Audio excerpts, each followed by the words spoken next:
మరి ఏ స్టార్ వాళ్ళో తెలీదు. పవన్ కళ్యాణ్ గారు ఏదో సభలో నేను విమర్శించడం జరిగింది. ఆయనకి ఎక్కడికి వెళ్ళినా కూడా నేను విమర్శించడం ఆనవాయి.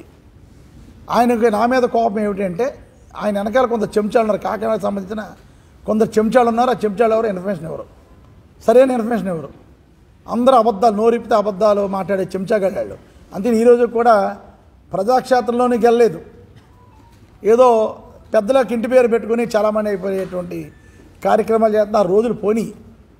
కనుక ఏదో ఒకటి రెండు సార్లు మీరు చెప్పిన మాట పవన్ కళ్యాణ్ విన్నాడు కదా, పవన్ కళ్యాణ్తో మాట్లాడిద్దాం కదా అని చెప్పి మీరు అనుకున్నంత మాత్రాన ఇక్కడ ఎవడో భయపడిపోడు, బెదిరిపోడు ఎవడు లేడు. కనుక పవన్ కళ్యాణ్ అన్నవాడు వాస్తవాలు తెలుసుకొని మాట్లాడాలి. పవన్ కళ్యాణ్ అన్నాడు మా కార్యకర్తలు, మా ఆడబడుచులు, మా కార్యకర్తలకు అన్యాయం జరిగిందని. ఈరోజు నేను ఖచ్చితంగా చెప్తున్నాను, మా ప్రాపర్టీలో ఉండి చెప్తున్నాను. ఈరోజు నేను పవన్ కళ్యాణ్ జనసేన కార్యకర్తలకు అన్యాయం చేయబోతున్నాడు. జనసేనలో ఎవరైతే నాయకులుగా కార్యకర్తలుగా ఉండి ప్రయాణం చేయాలని ఆ పార్టీలో ఉన్నారో వాళ్ళందరికీ అన్యాయం జరగబోతుంది.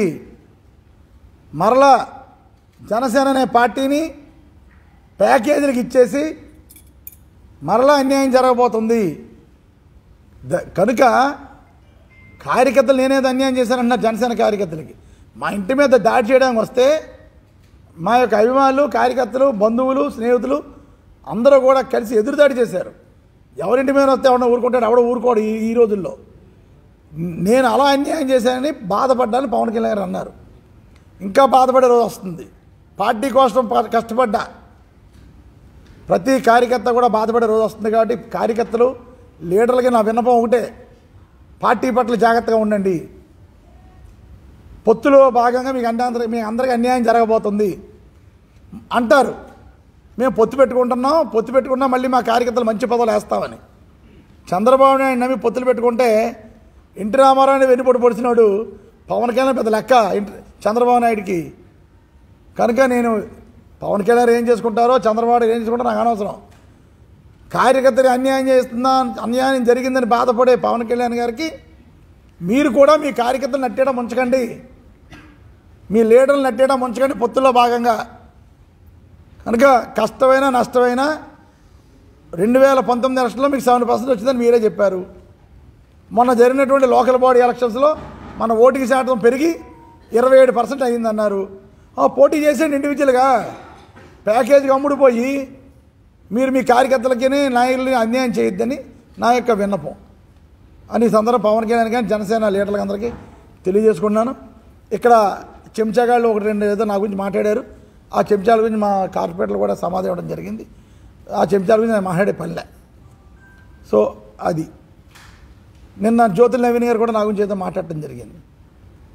జ్యోతుల్ నవీన్ గారి క్యారెక్టర్ గురించి నేను చెప్పే పని లేదు. ఆయన కూడా కాకినాడ వచ్చిన విమర్శించే అంత స్థాయి ఆయనకి లేదు. తెలుగుదేశం పార్టీ అధ్యక్షులు అయితే ఉండొచ్చు, మీ లిమిట్లో మీరు మాట్లాడండి.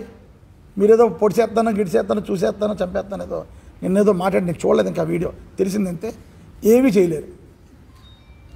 చేయలేరు అని ఈ సందర్భంగా నవీన్ కూడా తెలియజేసుకుంటూ మరొకసారి కొండబాబుని కాకినాడ గురించి నువ్వు పెద్ద ఆలోచించిన అవసరం లేదు బాబు, నీ స్థాయిలో నువ్వు ఉండు. నేను ప్రజలు తిరస్కరించారు. ఇప్పుడే కాదు ఎప్పుడైనా కూడా అవినీతి కానీ, దోపిడీ కానీ, భూ కబ్జాలు కానీ నేను కానీ మా కుటుంబం కానీ ఎవరూ చేయమని ఈ సందర్భంగా తెలియజేసుకున్నాను. ఇంకోటి మర్చిపోయాను, ఆ సభలో పవన్ కళ్యాణ్ గారు డిటి నాయక్ మా కుటుంబానికి ఏదో చేసేసాడు, అలాగే నేను భీమ్ నాయక్ చేసేస్తాను. సినిమాలో చూపించిన హీరోయిజం. ఒక 10 మంది వస్తారు, నువ్వు కొట్టేయడం కాదు ఇక్కడ, ఇది రాజకీయం. 30 సంవత్సరాల క్రితం జరిగిన సంఘటన ఇది. 1990లో మా కుటుంబంలో ఉన్నటువంటి భేదాభిప్రాయాల వలన ఆ రోజు చెన్నారెడ్డి గారు ముఖ్యమంత్రిగా ఉన్నప్పుడు డిటి నాయక్ గారికి మా కుటుంబంలో సమస్య మీద కంప్లైంట్ ఇచ్చింది నేను. 3 టౌన్ పోలీస్ స్టేషన్లో కంప్లైంట్ నేను ఇచ్చాను. నా కంప్లైంట్ బేస్ చేసి మా కుటుంబంలో ఉన్న వాళ్ళని కొందరిని అరెస్ట్ చేయడం జరిగింది. అరెస్ట్ చేసిన తర్వాత ఆ గొడవ సద్దుమణిగింది. అప్పుడు ఆ సమయంలో డిటి నాయక్ గారు మాకు సపోర్ట్ చేశారు. సద్దుమణిగిన తర్వాత కంప్లైంట్ మళ్ళీ నేను విత్డ్రా చేసుకున్నాను. కనుక ఈ జనసేన పిచ్చి వాళ్ళకి ఎవరైతే అక్కడ చెంచగాళ్ళు ఉన్నారో ఆ చెంచగాళ్ళు నేను చెప్పేది ఏంటో ఎదవలారు వెళ్ళండి. 3 టౌన్ పోలీస్ స్టేషన్లో కంప్లైంట్ ఇచ్చింది నేను. ఏదో డిటి నాయక్ వచ్చి మా కుటుంబాన్ని తరివేశాడు, ఏదో భీమనాయక్ వచ్చి తరివేస్తాడు, తరివేసుకుంటారు. తరివేసుకోవడం ఎవరు సిద్ధంగా లేడని ఇక్కడ చెంచగాడికి అదేదో పవన్ కళ్యాణ్కి తెలియజేసుకుంటున్నారు. కాకినాడ శాసనసభ్యులు చంద్రశేఖర్ రెడ్డి గారు ఇందాక మీడియాలో మాట్లాడింది నేను ఇప్పుడే ఆఫీస్కి వచ్చినప్పుడు చూశాను. చాలా ఆశ్చర్యం కలిగిస్తుంది. ఎందుకంటే ఇంత అహంకారం ఎక్కడి నుంచి వచ్చిందో నాకు అర్థం కావడం లేదు. రాజకీయాల్లో మనందరం గౌరవించాల్సింది ప్రజాస్వామ్యాన్ని కాలు రాసే విధంగా గత 3 సంవత్సరాల నుంచి మీరందరూ చేసిన ప్రయత్నం ప్రజల్లో భయంకరంగా వ్యతిరేకం వచ్చింది. మీరు ఈ రోజున ఎక్కడో పదవిలో ఉన్నాం, ఎవరు ఏ విధంగా మాట్లాడినా చెల్లిపోతుంది అనుకుంటే మాత్రం మీరు గుర్తుపెట్టుకోవాలి, ఎలక్షన్లు రాబోతున్నాయి. మీరు చేసిన సంస్థాగత ఎన్నికలు అవి ఎన్నికలు కాదు. నిజమైన తీర్పు రాబోయే ఎన్నికల్లో ప్రజలే చెప్తారు. మీకు మరొకసారి గెలవాలనే ఆసక్తి ఉంటే, నిజంగా మీరు ప్రజాస్వామ్యబద్ధంగా మీరు పనిచేసి ఒక ప్రజాప్రతినిధిగా కాకినాడ పట్టణాన్ని మీరు అభివృద్ధి చేయాలనుకుంటే, తద్వారా తూర్పుగోదావరి జిల్లా కూడా ఒక అద్భుతమైన ప్రణాళిక ద్వారా అభివృద్ధి తీసుకురావాలనుకుంటే మీరు నిలబడండి, కాకినాడ నుంచే నిలబడండి. మా ముత్తా శశిధర్ గారు చాలు మిమ్మల్ని ఓడించడానికి. జనసేన పార్టీ ఈ రోజున ఎక్కడ కూడా తగ్గే ప్రసక్తే లేదు. మీరు అనవసరంగా వ్యక్తిగత విమర్శలు చేసి మా పార్టీ అధ్యక్షులు పవన్ కళ్యాణ్ గారిని టార్గెట్ చేసి మాట్లాడడం అది ఏమాత్రం కరెక్ట్ కాదు. గతంలో కూడా అనవసరంగా మీరు సృష్టించిన దౌర్జన్యకరమైన సమస్యలపైన పార్టీ ఆ రోజు స్పందించింది. మా నాయకత్వాన్ని మీరు ఎక్కడ కించపరిచే విధంగానో లేదా చులకరంగానో మీరు మాట్లాడితే అది సమాజంలో కానీ ప్రజల్లో ఒక ఓటర్ ద్వారా ఎవరికి కూడా హర్షించే విధంగా ఉండదు. కాబట్టి ఒక శాసనసభ్యుడిగా మీకు ఆసక్తి ఉంటే మీరు సమయం వృధా చేసుకోబాకండి. ఆల్రెడీ మీరు ఒక కాన్స్టిట్యున్సీకి శాసనసభ్యుడిగా ఉన్నాడు, ఇంకొక కాన్స్టిట్యున్సీకి మీరు ఇన్ఛార్జ్ అవ్వాల్సిన అవసరం ఏముంది?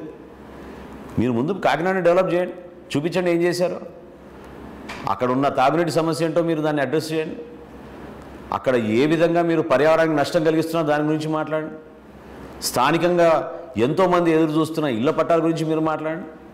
లేదా వీటన్నిటికన్నా మొన్న మత్స్యకారుల ప్రాంతంలో పర్యటిస్తున్నప్పుడు అక్కడున్న డంపింగ్ యార్డుల గురించి మాట్లాడండి. నిన్న పవన్ కళ్యాణ్ గారు చెత్త పైన మీరు ఏ విధంగా బలవంతంగా వసూలు చేయాలని నిర్ణయించుకుని మీరు బ్యానర్లు కట్టుకుని తిరిగారే, అదే మీ అహంకారానికి నిదర్శనం. తగ్గండి. ప్రజాస్వామ్యంలో ఎవరైనా సరే అంతిమంగా ప్రజలే మనకి తీర్పు ఇస్తారు. ప్రజల్ని గౌరవించాలి, ప్రజలు నమ్ముకోవాలి. అంతేగాని ప్రెస్ కాన్ఫరెన్సులు పెట్టి వ్యక్తిగతంగా విమర్శించి మీరు ఊహించని విధంగా పరిణామం ఉంటుందంటే మాత్రం చాలా పొరపాటు.